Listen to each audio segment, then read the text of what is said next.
Hi எல்லோரும் எப்படி இருக்கீங்க? வீடியோ கொடுத்தே ரொம்ப நாள் ஆச்சு அப்படின்னு நினைக்கிறேன். I hope you all are doing so good. Exam ப்ரிப்பரேஷன்லாம் எப்படி போயிட்டுருக்கு அப்படின்னு மறக்காமல் கமெண்ட் பண்ணுங்கள். இந்த வீடியோவில் பார்த்தோம் அப்படின்னா ஃபஸ்ட் டைம் ஜிஎஸ் வந்து படிக்கிறேன் அப்படின்னு சொல்லி நினைக்கிறவங்க, அப்படி இல்லைனா இப்போது ஹவுஸ் ஒய்ஃபாக இருக்கேன், என்னால் எடுத்ததுமே வந்து ஜிஎஸ் ப்ராப்பராக உட்காந்து ஃபுல்லாக படிக்க முடியல அப்படின்னு சொல்லி நினைக்கிறவங்க, அப்படி நினைக்கிறவங்களுக்கு இந்த வீடியோ ரொம்ப யூஸ்ஃபுல்லாக இருக்கும். ஸ்கிப் பண்ணாமல் வீடியோவை ஃபுல்லாக பாருங்கள். இன்றைக்கி மார்னிங் எந்திரிக்கும் போது ஒரு 6:30 இருக்கும். குயிக்காக வந்து என்னோடய ஒர்க்லாம் முடிக்கலாம் அப்படின்னு சொல்லி நினச்சேன். வீடெல்லாம் க்ளீன் பண்ண வேண்டியது இருந்தது. பட் பையனை விடவே இல்லை. ஒரு 7:30க்கு மேலே தான் ஃப்ரெஷ்அப் ஆகிட்டு வீடெல்லாம் கொஞ்சம் க்ளீன் பண்ணிவிட்டு சமைக்கிறதுக்கு வந்தேன்.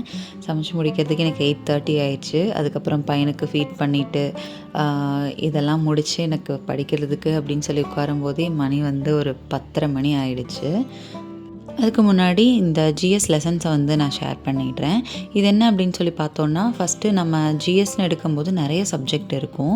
ஸோ சிலபஸ் வச்சு அது என்னென்ன சப்ஜெக்ட் இருக்குது அப்படின்றத ஒன்ஸ் கோ த்ரூ பண்ணிக்கோங்க.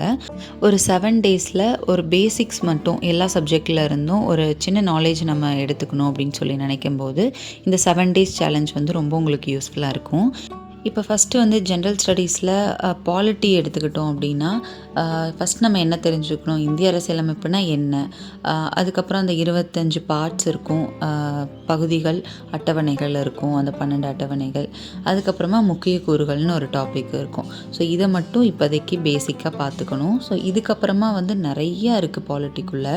ஒன்றொன்னையும் இப்போ ஃபஸ்ட்டு எடுத்ததும் படிக்கிறவங்க பாலிட்டியை நான் முடிச்சுட்டு தான் அடுத்த சப்ஜெக்ட் போவேன் அப்படின்னு சொல்லி நினச்சோன்னா ரொம்ப டைம் ஆகிடும். அண்ட் தென் ஒரே சப்ஜெக்ட் படிக்கும்போது போர் அடிச்சிடும். அண்ட் இப்போ வந்து ஆல்ரெடி படித்தவங்க ரிவிஷன் பண்ணுறது கூட எனக்கு டைம் இல்லை அப்படின்னு சொல்லி நினைக்கிறவங்களும் பார்த்தோம் அப்படின்னா, ஒரு சப்ஜெக்ட் ப்ராப்பராக முடிச்சுட்டு தான் அடுத்த சப்ஜெக்ட் போவேன் அப்படின்னு சொல்லி நினைக்கிறவங்களுக்கு அவ்வளோ கரெக்டாக இருக்காது. ஸோ அதனால தான் வந்து மிக்ஸப்பாக இருக்க மாதிரி இந்த ஷெட்யூல்ஸை வந்து நான் ஷேர் பண்ணியிருக்கேன். ஸோ ஃபஸ்ட்டு வந்து இதை தான் டே 1 வந்து ப்ராப்பராக படித்து முடிச்சிடணும். இதுக்கான சோர்ஸ் வந்து பார்த்தோம் அப்படின்னா, நீங்கள் நிறைய யூடியூப் சேனல்ஸை வந்து ரெஃபர் பண்ணிக்கலாம். அப்படி இல்லைன்னா பாலிட்டிக்கு எஸ்சிஆர்டி புக் நான் வந்து சுரேஷ் அகாடமிலேருந்து யூஸ் பண்ணிகிட்ருக்கேன். அது வந்து எஸ்சிஆர்டி தான், ஸோ ஸ்கூல் புக்ஸை பேஸ் பண்ணி தான் இருக்கும். ஸோ உங்களுக்கு வேணும்னா அது கூட நீங்கள் ட்ரை பண்ணி பார்க்கலாம். அப்படி இல்லைன்னா பிரகதீஷ் பப்ளிகேஷன் லாஸ்ட் வீடியோவில் கூட அதை பற்றி சொல்லியிருப்பேன். ஸோ அந்த புக்கும் வந்து பாலிட்டிக்கு டூ குட். ஸோ உங்களுக்கு வேணும் அப்படின்னா கண்டிப்பாக கமெண்ட்டில் கூட சொல்லுங்கள்.